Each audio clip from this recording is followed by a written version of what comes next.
Hello, this is Mr. B's 2-minute beginner tutorial series, taking you step by step through all the basics on your ukulele. If you enjoy the videos, do please like and subscribe and help the channel to grow. Do take care, thank you. Hello, this is lesson 5 of my beginner tutorial series. In today's video, we are going to add the F and the A minor chords to the C chord that we learned a couple of videos ago. So we're going to end up with 3 chords to then practice transitioning between by the end of the video. So let's just recap. Tuck the ukulele under your right elbow, hold it loosely in your left hand. Make sure we are strumming nicely over the sound hole with our index finger, strumming down with our nail and back up with the side of our finger. Down with the nail and back up with the side of the finger, and use your thumb to support underneath the finger there like that to help brush it cleanly across the strings, if that helps.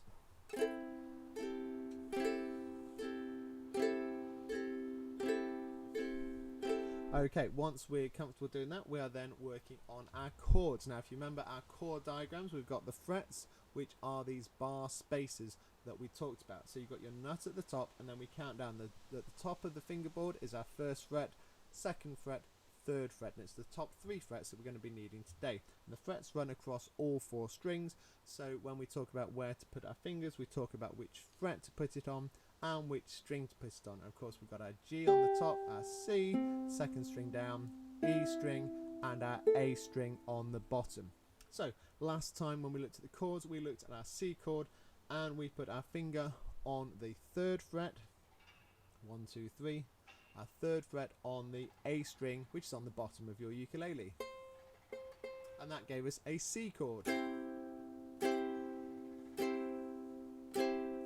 And what we also talked about is the numbers on the chord diagram, and the red C chord diagram has a number 3 in the red circle there. So we use our 3rd finger in the red on the 3rd fret, so not in the circle. We put our 3rd finger on the 3rd fret there on the A string. If you look carefully at the diagram, you'll see the red circle on the A string line on that 3rd box down from the top. So that's telling you your 3rd fret, 3rd finger on the A string, and that's the C chord there. So let's just play that. It should sound like this.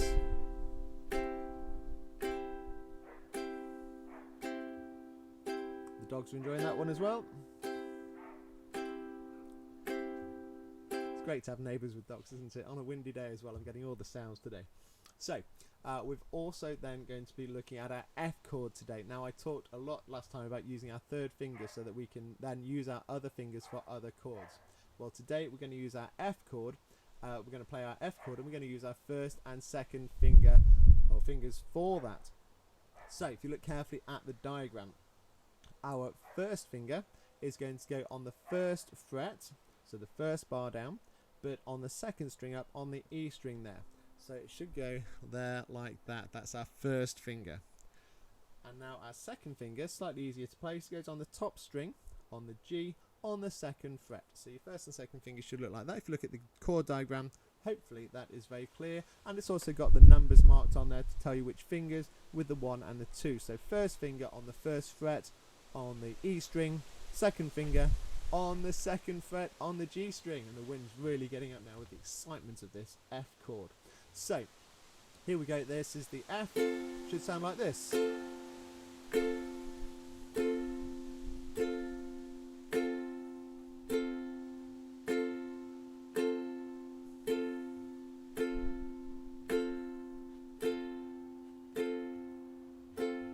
Now the F is really easy to play. What's a little bit trickier is to then transition back to the C. So we've got the F, and then if we put our 3rd finger back on that C position, we can go straight back to that C. And this is where the trick of using different fingers comes into play.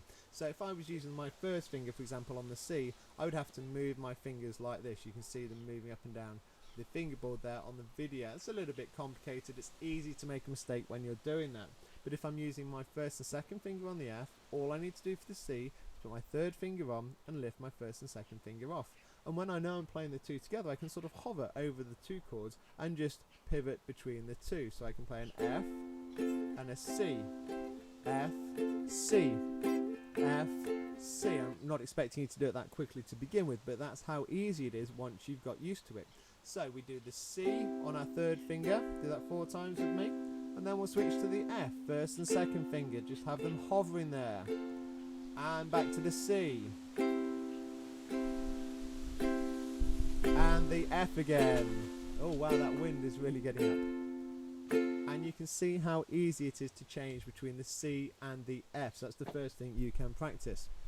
Now the other chord I want to look at today is the A minor. Now once you've got the F, the A minor is really easy. If you look at the chord diagram, you'll see that the F and the A minor both have our second finger on that second fret. The A minor is in green, just to show that it's a different chord, but it's actually the same position as half of your F. So all you need to do is lift that first finger off and just pivot it over so it's ready to go back on when needed, but just lift it off the string and your F becomes an A minor. So you have your F with the 2 fingers together, and then your A minor, which is just your second finger on that top G string.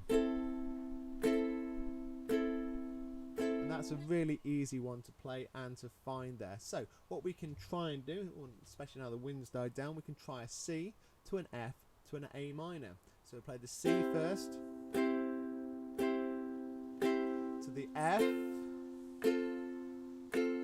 and then to the A minor, and then back to the C, third finger on C, first and second on the F, and then the second on the A minor. Okay, that's a really good transition to learn and a really good combination of chords to learn. Once you've learned how to do that, those 3 chords, and how to change in between, you're really halfway towards your first song. So do practice that for next time. One final thing I just forgot to say, let me just clarify on the chord diagrams what the letters mean. So you'll have noticed that the C and the F are capital letters. So capital letters in terms of chords always mean major chords. So that's C major and F major, and the major chords always sound nice and positive.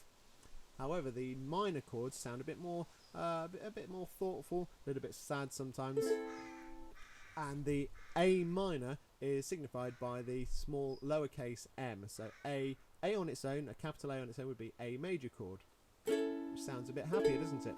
But the A minor is with the lowercase m, so that's what that means. So always look out for that. Capital letters on their own just mean the major chord, and with the lowercase m, that means minor. So in this case, we've got the A minor. So I just thought I'd throw that little bit of theory in to make sure everyone's clear on what they are looking at. So do practice those chords, do practice that transition for next time, and do take care. Thank you.